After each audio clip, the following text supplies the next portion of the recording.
Tu trouves pas que c'est incroyable une relation entre frères ou sœurs? C'est le parfait mélange entre complicité et coup de pute. C'est un peu le même type de relation que j'ai avec ma banquière, tu vois, je dois absolument lui faire confiance, j'ai pas le choix, mais je sais pertinemment qu'elle en a rien à foutre de ma gueule. Voilà, je voulais te parler des relations fraternelles. Alors moi, cette relation avec mon frère, je l'ai très bien vécue, hein. Enfin, c'est ce que je te dis maintenant. C'est peut-être pas ce que je t'aurais dit au moment où j'étais enfermé dans les chiottes pour pas me faire éclater. Pour peu qu'il y ait quelqu'un qui soit venu chier juste avant, c'est le coma assuré. Et j'y ai passé tellement de temps dans ces toilettes enfermées que j'ai sympathisé avec la brosse à chiottes. Et je l'ai appelé Wilson, comme dans Robinson Crusoe. Il y a plusieurs profils de frères, de sœurs, il y a le fameux cherche-merde, hein, moi, et la personne qui se fait respecter par la force, mon frère. Puis il y a les enfants normaux quoi, hein, équilibrés finalement. Alors là tu te demandes peut-être pourquoi je m'enfermais dans les chiottes. Oh, il y a tout un tas de raisons, hein. Tout autant de raisons que de chercher la merde. Le plus fréquent pour moi c'était un FIFA qui partait en couille. C'est censé être un jeu divertissant, amusant, pour passer du bon temps. Non. Quand tu joues à FIFA avec ton frère, 9 fois sur 10 ça part en baston. Et du coup 9 fois sur 10 pour moi ça finissait dans les chiottes. Mais c'est bon signe, ça veut dire que je gagnais. Alors pourquoi je finissais dans les chiottes alors qu'il y avait la salle de bain plus proche? Eh bien justement parce qu'elle était trop proche la salle de bain, ce qui fait que quand je sortais de la salle de bain j'étais tout de suite cramé. Alors que des toilettes je pouvais sortir en scred. Bravo, ici Tango. Souquez les artimuses. Ah non, ça c'est pour les bateaux.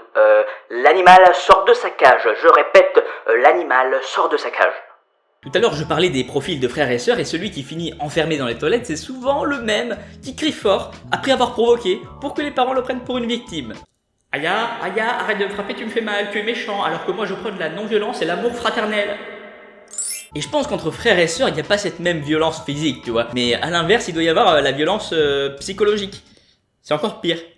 Encore plus vicieux. Mais être frère, c'est pas seulement des embrouilles, hein, c'est aussi des décisions à prendre, des choix à faire, du business. Imaginons qu'il ne reste qu'un seul dessert kiffant. Qui va le manger? Imaginons qu'il y ait deux envies pressantes d'aller aux toilettes, lequel va y aller en premier? Imaginons qu'il ne reste qu'un seul Kinder Country, qui va le manger? Bon, ça c'était toujours moi parce qu'il y a personne qui aime les Kinder Country. Je comprends pas ça d'ailleurs, pourquoi les gens n'aiment pas les Kinder Country. Vous me décevez ceux qui aiment pas, hein. Et dans toutes ces situations, il y a plusieurs issues. Alors il y a le consensus, hein, si on trouve vraiment un terrain d'entente. Par exemple, va te doucher et moi je mange le Kinder Country. Et s'il n'y a pas de consensus, c'est la guerre. Et à ce moment-là, il faut soit user de la vitesse de pointe d'Usain Bolt, soit d'une ruse à la Arsène Lupin. Mais c'est pas tout, il y a aussi de bons côtés à cette relation entre frères, comme la ressemblance par exemple, un outil social pour les gens qui ne te connaissent pas encore. Comme les amis des parents par exemple, comme ils ne savent pas quoi dire, bah forcément ils te disent c'est fou comme vous vous ressemblez tous les deux. Ah ouais, tu trouves qu'on se ressemble?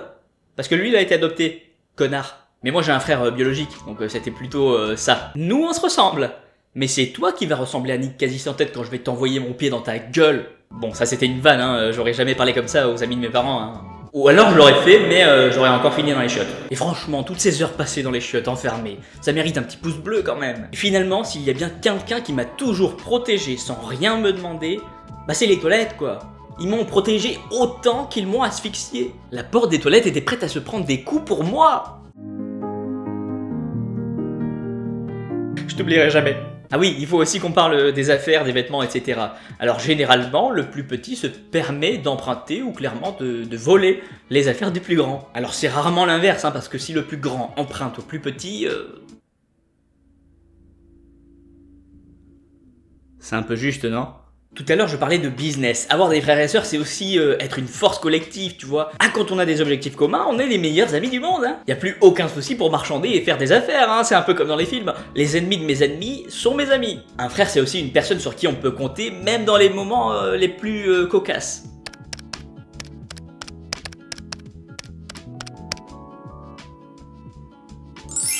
Mais après toute cette complicité et tout ce dont on a parlé, avoir des frères et sœurs, c'est avant tout accepter qu'il y a un chouchou. Les parents ont beau nous dire on vous aime autant l'un que l'autre et exactement de la même manière. On le sait qu'il y a un chouchou, on le voit, ça se voit. Alors c'était pas mon cas, hein, parce que moi comme j'étais un petit peu provocateur, et ben forcément c'était difficile d'être le chouchou. Mais du coup de ne pas être le chouchou, ça devenait un argument pour moi. Ah bah oui, bah c'est sûr que t'aurais pas dit la même chose à monsieur le chouchou, hein. Ah bah oui.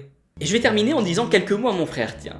Tu étais le chouchou, et je te le dis des années après, tu le méritais. Si tu regardes cette vidéo, sache que je t'aime fort. Si tu ne la regardes pas, sache que t'es un gros connard. Dans les deux cas, je te mettrai quand même la misère à FIFA. Et voilà, tu sais désormais tout, et là je te parle à toi qui regarde cette vidéo, toi qui fais partie des vrais qui sont restés jusqu'à la fin. Pense à t'abonner à la chaîne si t'as passé un bon moment et si c'est pas encore fait, et mange un popcorn si t'aimes les popcorn. Et puis tiens, c'était pas prévu, mais je décrète que à partir de maintenant, pour ce type de vidéo, je terminerai toujours avec une citation non officielle. Improvisée et inventée quoi, qu'on soit bien d'accord. Pour celle-là, j'ai pensé à une citation très connue de Newton qui disait « L'amour, c'est vivre, l'amour, c'est être ivre, l'amour, c'est enlever le givre. » Voilà, c'était Marco Polo et puis je te dis à très vite.